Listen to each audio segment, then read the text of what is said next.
채권하는 사람 구부정입니다. 여러분들은 공부하시는 것이 즐거우십니까? 학문을 하는 것이 즐겁다고 하는 사람이 있습니다. 노벨상에는 수학 분야가 없습니다. 그래서 4년마다 상을 주는 이 필즈상이 노벨상에 버금갈 만큼의 세계적인 권위를 받고 있는 상입니다. 수학계의 노벨상이라는 필즈상을 수상한 세계적인 수학자입니다. 이 사람이 쓴 책이 학문의 즐거움이라는 책입니다. 공부하는 것이 자기는 굉장히 즐거웠다, 이런 얘기를 쓰고 있습니다. 히로나카 헤이스케 집안은 직물 도매상과 큰 공장을 운영했던 비교적 부유한 집안이었습니다. 11년생이니까는 제2차 세계대전에 일본이 참전했던 그 시기에 살았던 사람이죠. 그런데 45년 일본이 패망하면서 이 헤이스케 집안도 몰락을 했습니다. 그런데 헤이스케의 형제 자매가 모두 15명이었다고 합니다. 자식들을 먹여 살리기 위해서 히로나카 헤이스케의 아버지는 남은 재산을 다 팔고 행상을 해서 아이들을 키웠다고 합니다. 헤이스케는 이런 아버지를 보면서 산다는 것은 자기 스스로 벌어서 자기의 힘으로 살아가는 것이라고 새기게 됩니다. 헤이스케의 아버지는 이익이 생기지 않는 일이란 쓸데없는 짓이라고 생각을 했습니다. 그래서 아버지는 방과 후에 집에 있는 헤이스케를 그냥 두지 않고 밭으로 나가 일을 시켰습니다. 이 때문에 히로나카 헤이스케는 아버지 몰래 이불장 같은 곳에서 손전등으로 불을 밝혀서 책을 봐야만 했습니다. 어려운 환경 속에서 자라났다, 이렇게 볼 수 있는 것이죠. 그럼에도 히로나카 헤이스케가 삐뚤어지지 않고 올바르게 클 수 있었던 것은 어머니의 영향이었다고 회고하고 있습니다. 어머니는 매사를 꼼꼼하게 챙겨주는 자상한 분은 아니었습니다. 그도 그럴 것이 자식이 무려 15이나 되기 때문에 그 꼼꼼하고 자상하게 해주기는 굉장히 어려웠지요. 다만 히로나카 헤이스케의 어머니는 최소한의 아이 키우는 기준은 가지고 있었다고 합니다. 어떠한 경우라도 최악의 사태만은 피해야 한다, 그 상태까지만 가지 않으면 괜찮다, 이런 생각을 하면서 아이를 키웠다고 합니다. 이런 거예요. 성적이 좀 좋지 않아도 학교에만 다니면 된다. 훌륭한 사람이 되지 않아도 남을 해치거나 가족을 괴롭히지 않으면 된다. 이런 정도의 기준이었답니다. 어느 정도의 자유방임은 좀 불가피했던 측면이 있었던 것 같습니다. 헤이스케는 이런 어린 시절을 보냈습니다. 인간의 두뇌는 과거에 습득한 것을 대부분 기억하지 못한다고 합니다. 그런데도 왜 고생해서 배우고 지식을 얻으려고 할까요? 히로나카 헤이스케는 눈에 보이지는 않지만 살아가는 데 있어 매우 중요한 어떤 것, 바로 지혜죠. 지혜를 만들어지는 것이 우리가 배우는 것이다, 이렇게 갈파하고 있습니다. 그럼 도대체 이 지혜라는 것이 뭔가? 지혜는 대상을 깊숙이 살펴보는 깊이라는 것이 있고, 또 어느 순간 판단하고 결정해야 하는 그런 결단력을 가지는 힘, 이런 것이 이 지혜는 포함되어 있다, 이렇게 얘기합니다. 학문이나 공부는 사실 힘들고 고통스럽기도 합니다. 그런데 히로나카 헤이스케는 학문은 즐거운 거, 기쁨을 맛보는 것이라고 생각했다고 합니다. 인생에서 부딪히는 문제들은 퀴즈나 테스트처럼 정해진 답이 있는 것은 아닙니다.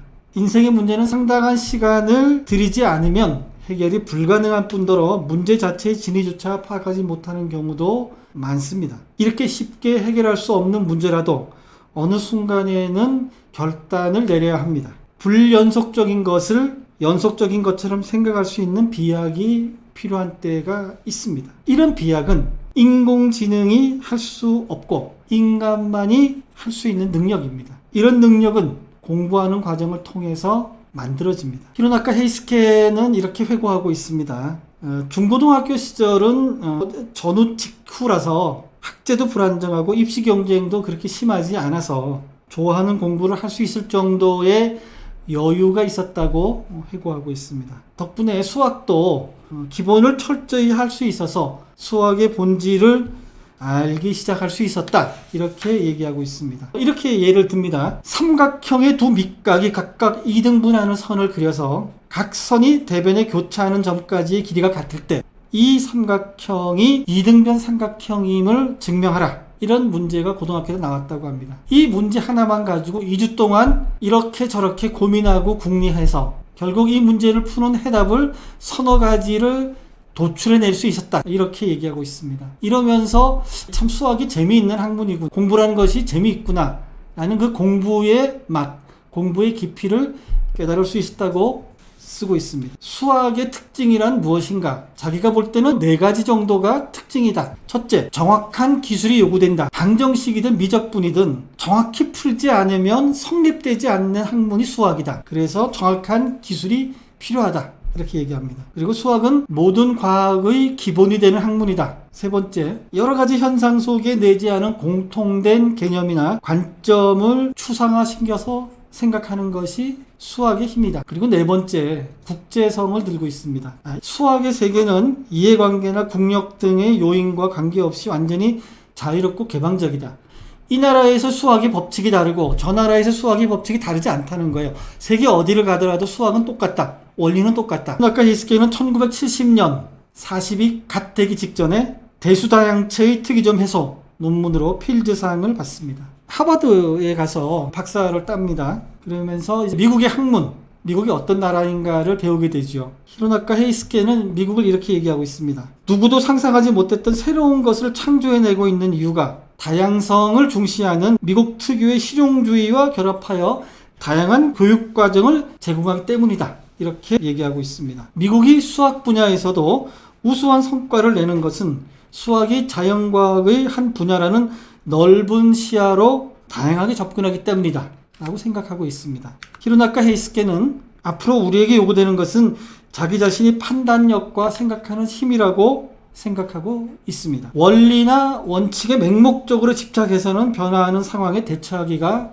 쉽지 않습니다. 변화에 대응하기 위해서는 깊이 생각하고 현명하게 판단해야 합니다. 이 책 학문의 즐거움, 히로나카 헤이스케가 성장한 과정을 쭉 읽어보면 우리의 부모님 세대 또는 저희 세대가 자랐던 과정과 크게 다르지 않아 보입니다. 보통 사람이지만 뭔가 하고 싶어하는 사람들에게 감동과 용기를 줄 것이다 라고 쓰고 있습니다. 이 책은 약 20년 전에 나왔습니다. 20년이 지난 지금도 이 책이 가지는 가치는 여전히 유효한 것 같습니다.